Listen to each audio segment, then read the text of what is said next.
À l'Assemblée nationale, les députés nationaux ont adopté le projet de loi de finances rectificative 2021. Le projet de loi est chiffré à 8,3 milliards de dollars américains.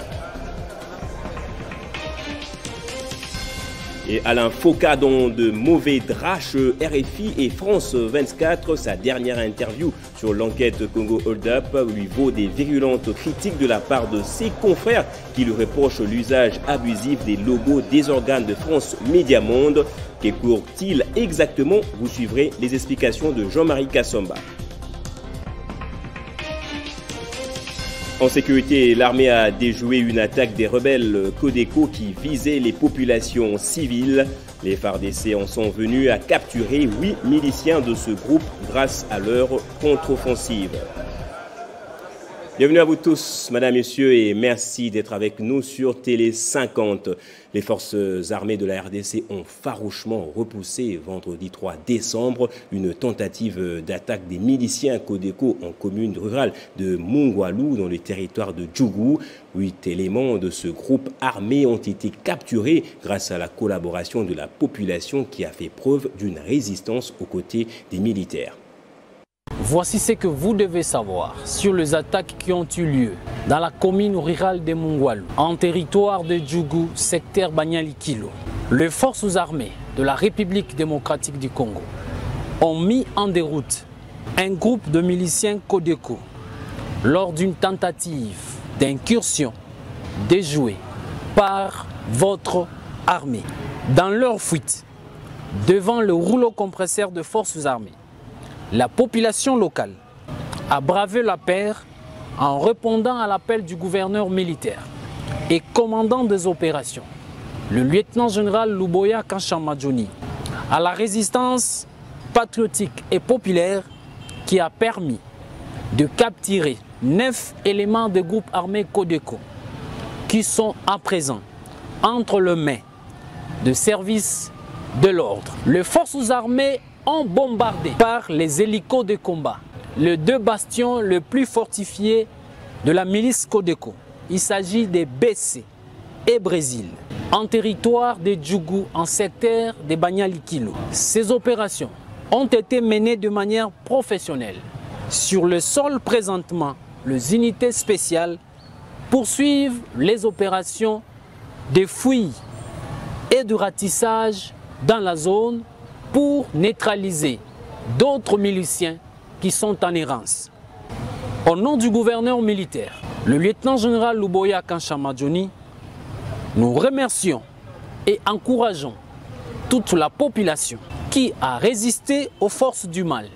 Et donc, le milice Codeco, aujourd'hui dans la commune rurale de Mungwalu. Le bilan de ces opérations sera communiqué dans les heures qui suivent. Pour le moment, la situation demeure sous contrôle des forces de sécurité et de défense. Et vous l'avez suivi dans le sommaire, l'Assemblée nationale a adopté le projet de loi de finances rectificative 2021 chiffré à 8,3 milliards de dollars. Le gouvernement de la République justifie ce projet de loi de finances par la prise en compte de nouvelles orientations du programme d'action du gouvernement investi le 26 avril 2021 par l'Assemblée nationale. Ce dernier tient compte de la modification apportée à la taille et à la structure du gouvernement qui est passé de 65 à 57 membres, entraînant ainsi la fusion de certains ministères, la création ou la suppression d'autres. L'exécution de la loi des finances 2020 s'est donc soldée par un déficit de 7,84% par rapport aux prévisions. La commission des COFIN a noté que les résultats déficitaires d'exécution de la loi des finances rectificative de l'exercice 2020 montrent que l'orthodoxie dans la gestion des finances publiques n'a pas été observée par le gouvernement. Face à cette situation, le député national Deli Sesanga a fait remarquer que la République démocratique du Congo n'avait pas de loi des finances. Tout est fait dans la délinquance financière. Et il ne faut pas que dans la tête du gouvernement, il y ait cette idée. Quand on a fait la loi, on l'a fait pour la forme et eux, quand ils exécutent, ils font n'importe quoi. Je dis bien n'importe quoi. Elle est mauvaise et c'est une délinquance. Je dis bien une délinquance. Devant ces mots durs et véridiques, Le président Christophe Mbosso a exigé à Délice Sanga le retrait de ses propos. Ce dernier refusera de s'exécuter. Alors, les escalades verbales vont s'en suivre. Retirez ça, s'il vous plaît. Mais, honorable président, S'il vous plaît. vous avez votre religion, j'ai la mienne. Une délinquance, c'est une délinquance. Non. Une infraction, Non. c'est de la délinquance. Non, non. Je ne change pas sur ce point. Il y a de la délinquance financière. Et je dis, Une délinquance. Vous négociez la criminalité financière. Vous négociez la criminalité, vous êtes ridicule. Vous êtes ridicule. Vous êtes même délinquant. Ah non, c'est vous qui êtes délinquant. Vous êtes délinquant, vous. Vous l'êtes, vous. Mais la violation des règles. Devant cette incidence fort malheureuse, l'opinion retiendra que la voyoucratie, la délinquance, Mbosso, c'est un voyou. commence à prendre de l'ascendance sur des valeurs dans la Chambre des représentants, censée être une chambre des vertus et des préservations des mœurs. Et après l'interview qu'il a réalisée dernièrement avec l'inspecteur général des finances, le journaliste de RFI, Alain Foka, est marginalisé par son média qui lui reproche de faire une contre-interview suite aux révélations de l'enquête Congo Hold Up. Dans le communiqué CGT, il est même fait état de l'usage abusif des logos de RFI et de France 24 pour remettre en cause cette enquête. En quoi réaliser une interview avec une personnalité congolaise sur le Congo Hold Up doit créer des soucis à Alain Foka. On écoute les explications de Jean-Marie Kassomba. Écoutez, Alain Foka vient de faire l'objet d'un racisme, on va dire, primaire. C'est que beaucoup de journalistes qui œuvrent dans ces médias internationaux connaissent quasiment tous les jours. Il faut rappeler que cette fameuse enquête n'a jamais associé les correspondants ni de France 24, ni de RFI, moins encore de BBC ici dans notre pays. C'est une opération boutiquée, financée, et qui comprenait énormément de contre-vérités. Et Alain Foka, très bon journaliste, est venu tout simplement pour aller à la source, c'est-à-dire chez l'inspecteur général des finances, celui qui est censé connaître tous les dossiers et qui peut lui donner ce qu'on appelle le point de vue officiel, la voix autorisée. Voilà ce qui lui arrive parce que non seulement la détermination de M. Linguetti, Jules de l'IGF, qui a effectivement dit la vérité, a complètement désarticulé, a complètement disqualifié ces contre-vérités.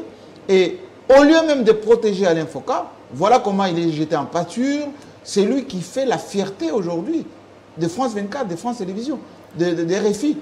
Toutes les grandes interviews, les exclusivités que ces médias ont à travers, surtout le continent africain, c'est Alain Foka. De par sa personnalité, de par les relations de confraternité qu'il a avec beaucoup de chefs d'État, eh bien, RFI profite de cela. Mais l'enquête est déjà discréditée, ça n'a aucune espèce d'importance.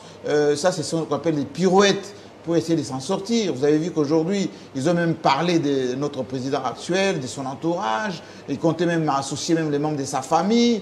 Et donc, tout ceci, sont des pratiques avilissantes des médias africains, plutôt de dirigeants africains qui sont, rappelez-vous, l'affaire de Bien Malaki avec le président Sassou, le président Bongo, le président Paul Biya, le président de Guinée équatoriale, Obiangema.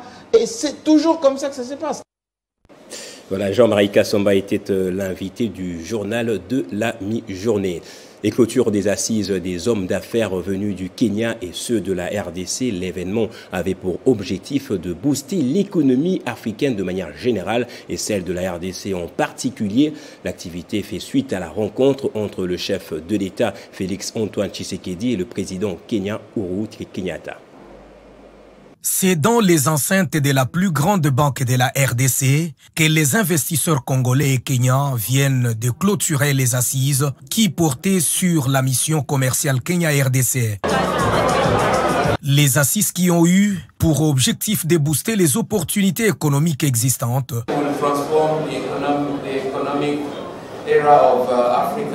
Entre le Kenya et la République démocratique du Congo, objectif que s'était assigné Félix Tshisekedi et son homologue Uhuru Kenyatta lors de leur rencontre à l'inauguration de la filiale Equity BCDC en avril dernier. Un peu pour débloquer les opportunités qui existent, les opportunités de commerce qui existe entre les deux pays suite à la visite du président Kenyatta au mois d'avril, sa rencontre avec le président Félix-Antoine Tshisekedi. Ces assises ont aussi insufflé les contextes d'adhésion de la RDC dans l'économie des pays d'Afrique de l'Est pour débloquer les opportunités dans un début de commerce transfrontalier mieux qu'avant. Et ensemble, ils ont voulu débloquer toutes les opportunités possibles pour que les pays en fait puissent commencer le commerce transfrontalier sans les éléments qui bloquaient ce commerce auparavant. Donc c'est plus dans ce cadre-là.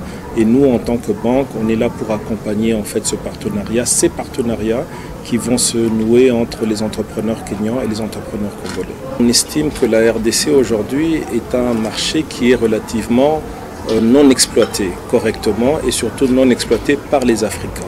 Equity BCDC développe les grands soucis, ceux de faire avancer l'économie africaine, dont celle de la République démocratique du Congo. Et après 2 jours des travaux, le séminaire de renforcement des capacités de structures non étatiques en RDC a été clôturé. Cette formation d'intégration régionale en RDC avait pour objectif de fortifier les lieux nationaux régionaux à la SADC. La deuxième partie des travaux du séminaire sur la formation et l'orientation des parties prenantes multipartites sur le processus et les avantages d'intégration régionale de la SADC a été marquée par les présentations des experts des différentes structures non étatiques. Les exposés et l'ouverture des débats ont permis de renforcer les capacités des participants dans la mise en œuvre et la coordination efficace des programmes d'intégration régionale en RDC. Nous venons de faire la volonté convenue entre la République démocratique du Congo et la SADC par rapport à la stratégie des liens nationaux et régionaux pour la visibilité des actions de la SADC dans tous les pays membres. Cette formation vient compléter celle qui avait précédé. En guise d'évaluation, les structures participantes ont été vouées à l'exercice de la réflexion en groupe afin de ressortir les avantages qu'offre l'intégration régionale au niveau national. Avec cet atelier de 2 jours, nous avons eu à partager des informations et nous avons reçu aussi d'autres informations très importantes qui ont trait à l'intégration régionale. Ce n'est qu'à travers ce genre d'activités où les gens peuvent cibler les secteurs clés et ce qui est prioritaire. Clôturé par le secrétaire général au nom du ministre de l'intégration régionale, la prochaine étape de ces projets financés par la GIZ et l'Union européenne sera fixée après harmonisation du travail collectif. Et en séjour dans la province du Nord Kivu, le ministre des ITP a lancé les travaux de modernisation des axes routiers Beni, Kasindi, Butembo et Bunagana, Rutshuru, Goma. Ces travaux rentrent dans le cadre de la coopération entre la RDC et l'Ouganda. Alexis Guissaro a par cette occasion remis officiellement les sites des travaux de ce projet à l'entreprise contractante DOT Service. Le lancement des travaux de la route Beni-Kasindi, longue de 80 km, Beni-Butembo avec 54 km et Bunagana-Rutshuru-Goma, longue de 89 km, est un motif de joie pour les populations congolaises et ougandaises. Cette cérémonie a été marquée aussi par la remise officielle des sites des travaux de ce projet à d'autres services, entreprises chargées de l'exécution des dits travaux. Les parties concernées dans ce projet routier, la RDC, par le biais de son ministre des ITP, l'Ouganda, représenté par son ministre de Transport et Infrastructure, ainsi que l'entreprise contractante d'autres services, ont échangé avec les notables du territoire de Beni sur notamment l'importance de ce projet à impact économique et sécuritaire pour les deux peuples. Dans leur discours, les ministres des tutelles de la RDC et de l'Ouganda ont tour à tour rappelé la volonté de 2 chefs d'État, Félix Tshisekedi et Yoweri Museveni, pour l'aboutissement de ce projet.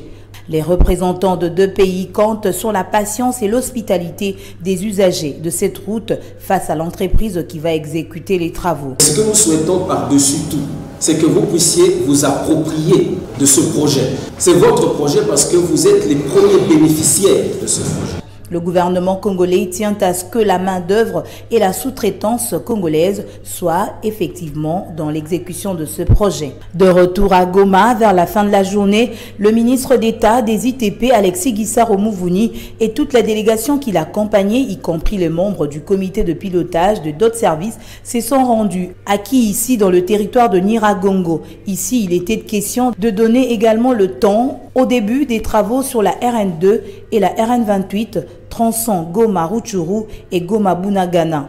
C'était alors la remise par le ministre d'État Alexis Guissaro de ces sites entre les mains de d'autres services. Et au Maniema, une commission de contrôle de l'Assemblée provinciale va être mise en place pour être fixée sur tous les fonds d'investissement reçus jusqu'à ce jour par le gouverneur ad interim. C'est une décision prise lors de la séance plénière tenue ce samedi 4 décembre. Dans sa motion incidentielle, le député provincial Djanga Dimanja Félix évoque les premiers montants chiffrés à 1 milliard de francs congolais reçus par le gouverneur ad interim du Maniema et annoncés par lui-même au mois de juin dernier en termes de fonds d'investissement.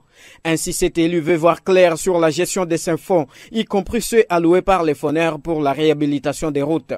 À cet effet, Djanga Dimanja Félix voudrait qu'une commission de contrôle soit mise en place en vue d'enquêter sur tous ces éléments, en y ajoutant l'évaluation des travaux d'entretien de la voirie urbaine de Kasongo ainsi que celle de Kibombo. Connaître le montant alloué par le fonds pour la réhabilitation des routes et préciser les axes routiers ciblés pour bénéficier des 10 fonds. Connaître l'évolution de la réhabilitation de la voirie urbaine de Kasongo, où il y a eu un décaissement d'un montant de 101 $. Présent à la plénière de ces jours, le président de la nouvelle société civile du Congo, coordination du Maniema, indique soutenir cette initiative. Pasteur Mukuba Kastaï Mumputu demande à ce que les structures de la société civile soient aussi impliquées. On a posé un problème sérieux. Le fonds reçu par le gouverneur de province.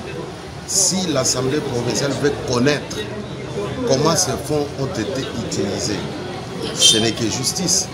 Mais pour nous, à la nouvelle société civile, nous allons demander à l'Assemblée provinciale de ne pas se limiter seulement à leur propre commission, mais que cette commission puisse intégrer à son sein aussi le membre de la société civile pour que nous puissions voir au clair. Signalons que c'est depuis 6 mois qu'Afan Idrissa Mangala est à la tête de la province du Maniema et les informations concordantes indiquent que la province du Maniema bénéficie chaque fois des fonds d'investissement. Et parlons de Kinshasa, Bopeto, dans la commune de Lemba. Une nouvelle structure vient de voir le jour dans le but de lutter contre l'incivisme sous toutes ses formes. L'organisation se nomme Bisso Lemba et regroupe tous les notables de la commune. Appelée communément la commune des intellectuels ou de je les connais, Lemba est aujourd'hui envahie par des antivaleurs telles que le banditisme urbain, appelé communément le phénomène Kuluna, les nuisances sonores, l'insalubrité et bien d'autres. Pour inverser cette tendance, dans la municipalité qui a vu naître le gouverneur de la ville de Kinshasa, Jean-Tini Ngobila, et d'autres hommes de la science, Bisso Lemba s'est engagé à combattre ces maux qui freinent son élan de développement. Ce, à travers la contribution de femmes, hommes et jeunes dans les travaux d'assainissement, la dénonciation des Kuluna et la création d'emplois pour le jeune. Aujourd'hui, les habitants de Lemba, à travers leurs serviteurs que je suis, ont pris la résolution de tourner la page. Toutes les mauvaises pratiques vont être enterrées. En lançant Bisso Lemba, Cédric Lungu Kibal se fixe comme objectif de changer les mentalités des habitants de ce coin de la capitale afin de servir de repère pour les générations futures et d'autres communes.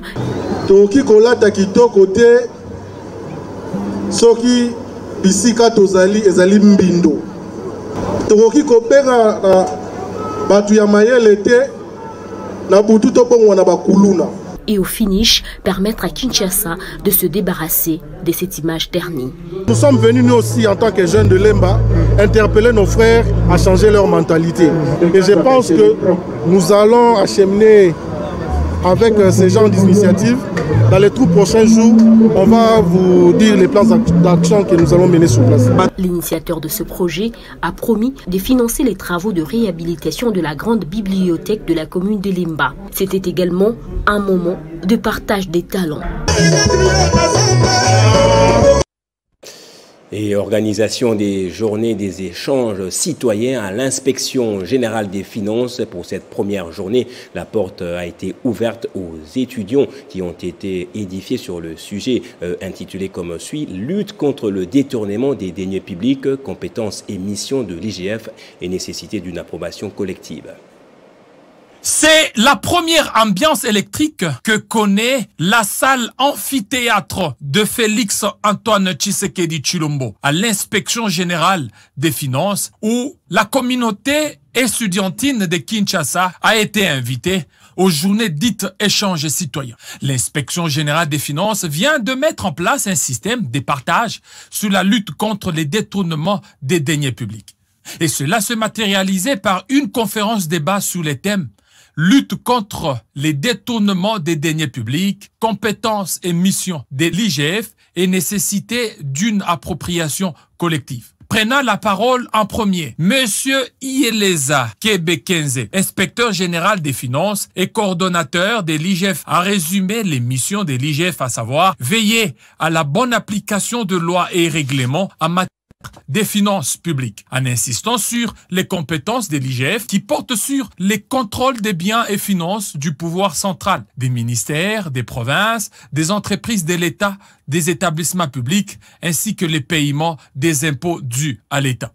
À son tour, l'inspecteur général des finances, chef des services adjoints, M. Victor Batubenga, a fait la démonstration sur les conséquences néfastes de détournement des deniers publics, sur les développements du pays et sur la qualité de la vie commune. Pour clôturer les interventions, le numéro 1 de l'IGF, Jules Alingueta, a expliqué à l'auditoire les stratégies mises en place par l'IGF pour combattre les détournements des deniers publics, en parlant de la patrouille financière comme outil efficace de l'encadrement du trésor public, des régies financières, des provinces et des entreprises de l'État. Les étudiants sont sortis de cette conférence très édifiés. Je suis maintenant outillé pour voir déjà une bonne manière, une bonne aperçu à ce qui concerne la gestion. Je suis vraiment très satisfaite par rapport à toutes les réponses qu'il a apportées à nos questions, par rapport aux finances publiques, par rapport au détournement, aux malversations que nous sommes en train de vivre dans notre pays. Il nous a appelés à être les acteurs de lutte contre la corruption. Cette conférence est une première qui annonce désormais les séries de rencontres de ce genre. Et le collectif des femmes leaders katangaises a organisé ce week-end à Kinshasa une réception pour honorer la nouvelle ambassadrice de la RDC en France, Isabelle Tshombe, membre de l'association. La présidente des femmes leaders katangaises, Dominique Mounongo, a au nom du collectif souhaité un fructueux mandat à la nouvelle ambassadrice. Nommée récemment nouvelle ambassadrice plénipotentiaire de la République démocratique du Congo en France, Isabelle Machik Ruth Tshombe a reçu les félicitations du collectif des femmes leaders katangaises, association dont elle est membre, pour son élévation à la tête de cette représentation diplomatique. Au cours d'une cérémonie organisée ce vendredi 3 décembre 2021 à Kinshasa, la présidente du collectif des femmes leaders katangaises, la députée nationale Dominique Mounongo Inamizi, a vanté les qualités de cette diplomate congolaise avant de la souhaiter, au nom des femmes leaders katangaises, un fructueux mandat à la tête de l'ambassade de la RDC en République française. Nous avons voulu d'abord honorer notre sœur qui nous a aussi honoré parce qu'elle vient d'être promue, nommée ambassadeur, et c'est un grand honneur pour nous, pour la communauté, le collectif des femmes leaders katangaises. Et donc c'était pour nous un souci, on se disait mais on va la voir avant qu'elle ne parte, ce n'est pas possible, nous avons des problèmes, des défis dans notre pays, mais nous savons que Dada sera capable de relever tous ces défis parce que nous avons l'habitude de ces combats. Les prouesses de la diplomate Isabelle Machik Ruth Tshombe ne sont plus à démontrer. La République française, c'est un pays qu'elle connaît très bien, a-t-elle indiqué. C'est le premier endroit où j'ai mis les pieds en Europe à l'âge de 3 ans et demi. Oh là là. Donc La boucle se boucle. Ouais, c'est ça. Donc c'est le premier endroit où j'ai mis les pieds, où j'ai habité. Et c'est là que je reviens pour gérer. La nouvelle ambassadrice de la RDC en France a reçu les cadeaux d'épargne auprès du collectif des femmes leaders katangaises, modèle d'habillement de prédilection des femmes africaines. Pour lier l'utile à l'agréable, un repas a été offert en vue de resserrer les liens de solidarité entre les femmes katangaises. Et profitant de son séjour à Lubumbashi, l'ambassadeur d'Espagne en RDC a visité hier la nécropole Rivière des Anges à Kasangiri, située à une dizaine de kilomètres du centre-ville. Le diplomate espagnol est allé encourager son compatriote Jean Morand, les gestionnaires de ce cimetière. À son arrivée ici, à la nécropole Rivière des Anges, l'ambassadeur d'Espagne en poste en RDC et son épouse sont captivés par la propreté et la beauté du site. Traversant toutes les vallées de ce lieu de sépulture et de mémoire, Carlos Robles Fraga et son épouse reçoivent des explications du couple gestionnaire de ce cimetière sur l'organisation du travail et d'autres projets à venir pour révolutionner davantage le domaine funéraire, non pas seulement à Lubumbashi, mais dans tout le pays. Des caveaux familiaux disponibles, d'autres en double pour les couples et plus de 500 caveaux déjà construits pour des futurs enterrements, autant d'innovations appréciées à juste titre par le diplomate espagnol. Je suis très content qu'un compatriote espagnol a eu cette idée. Et bon, je sens orgueil de voir comment un Espagnol contribue à la dignification de la mort. Les bureaux administratifs reflètent aussi la même image perfectionniste du travail accompli ici à la nécropole de Lubumbashi. La visite se clôture par le funérarium en pleine préparation et dont l'ouverture des portes est imminente. Une visite dont la présidente de la nécropole se réjouit. Ça me fait très plaisir, d'autant plus que comme vous le savez tous, mon mari est quand même d'origine espagnole. Donc recevoir l'ambassadeur d'Espagne et son épouse ici à Kasangiri est évidemment un très grand honneur et nous les en remercions infiniment. C'est après une heure de visite de ce patrimoine national que Josiane Merken et Jean Morand ont raccompagné leur hôte. Long de 40 mètres, le pont Fachi Béton dans le Lualaba, dont les travaux exécutés sont à 90%, devra relier la commune de Dilala à celle de Maliga. La population de Kolwezi salue les efforts du gouvernement provincial qui a totalement financé les travaux grâce à la redevance minière. Regardez. Débuté en avril dernier, dont le gouverneur intérimaire du Lualaba, Fifi Masuka, avait posé la première pierre, le travaux de construction du pont Fachi Béton est presque à 90% d'exécution. L'heure est à l'érection des garde-fous et à la construction de murs de soutènement. Ces ponts a une longueur de 40 mètres, 8 mètres de largeur, dont 6 mètres pour la partie roulable et 1 mètre de piéton à gauche et à droite, avec une capacité de 35 tonnes. Cet ouvrage, financé à 100% par la commune de Dilala grâce à la redevance minière sous la houlette du bourgmestre visionnaire de Deogracias Kalubunda, va relier cette commune à celle de Manika. La population de ces deux communes, principalement celle de la cellule Ewabora, va enfin pousser un ouf de soulagement parce qu'à chaque tombée de pluie, elle souffre pour traverser vers la cité Manika et c'est là depuis plusieurs années. En croire l'ingénieur Jimmy Kaembe, superviseur du chantier, les travaux en soi de la construction du pont sont déjà finis, mais la balle reste dans le camp de la commune de Manika qui devra à son tour exproprier une trentaine de maisons pour connecter l'avenue Mushima à l'avenue Diour X3Z. Le pont est déjà fini, nous sommes en train de monter des ouvrages de protection comme des garde-fous. D'ici 2 semaines, 3 semaines maximum, ce pont sera opérationnel. Vu l'urgence et l'importance qu'est présent cet ouvrage, seule la mutualisation des forces entre la commune de Dilala, Manika et le gouvernement provincial fera en sorte que ce projet finisse dans un bref délai et que la population commence directement à utiliser ces bijoux d'intérêt commun. Et les travaux de construction de caniveaux pour la bonne circulation des eaux évoluent normalement. Ils sont aussi à 90% d'exécution. En voyant ces réalisations, les habitants de cette partie de la ville de Kolwezi n'ont qu'un seul mot dans leur bouche, c'est lui de dire merci à Deogracias Kalubunda qui marche avec certitude dans la vision du chef de l'État Félix Tshisekedi, celle de mettre le peuple au centre de toutes choses. Et dans le Haut-Lomami, les travaux de réhabilitation de la voirie urbaine ont débuté sous l'impulsion du gouverneur de province. Il s'agit d'un ouvrage qui va résoudre les problèmes d'accessibilité au chef-lieu de la province.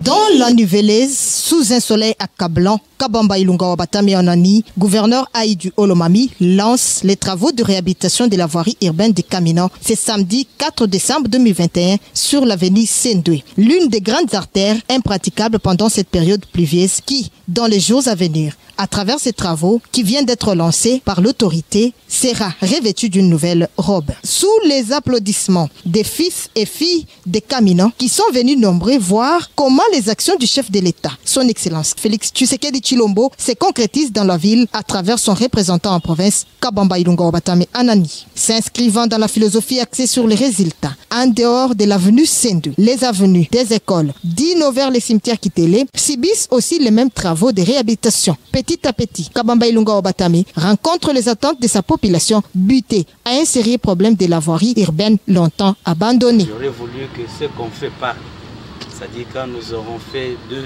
3, 4 avenues, en ce moment-là on peut parler.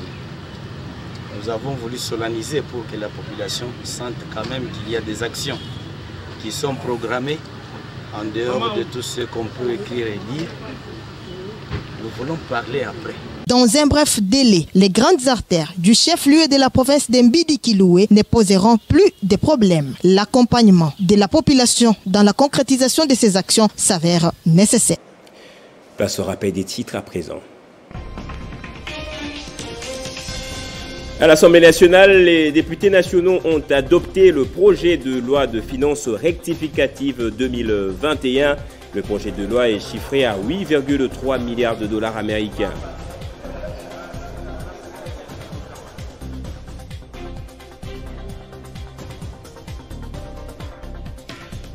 Alain Foka, dans de mauvais draps, RFI et France 24, sa dernière interview sur l'enquête Congo Hold Up lui vaut des virulentes critiques de la part de ses confrères qui lui reprochent l'usage abusif des logos des organes des France Média Monde.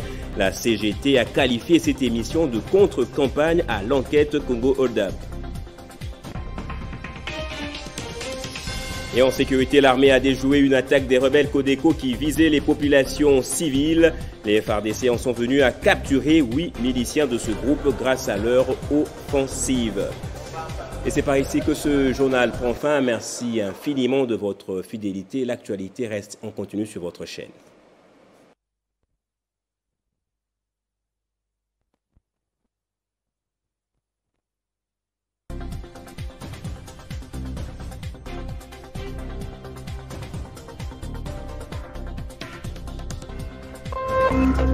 Téléchargez les infos Télé 50 sur www.tele50.cd.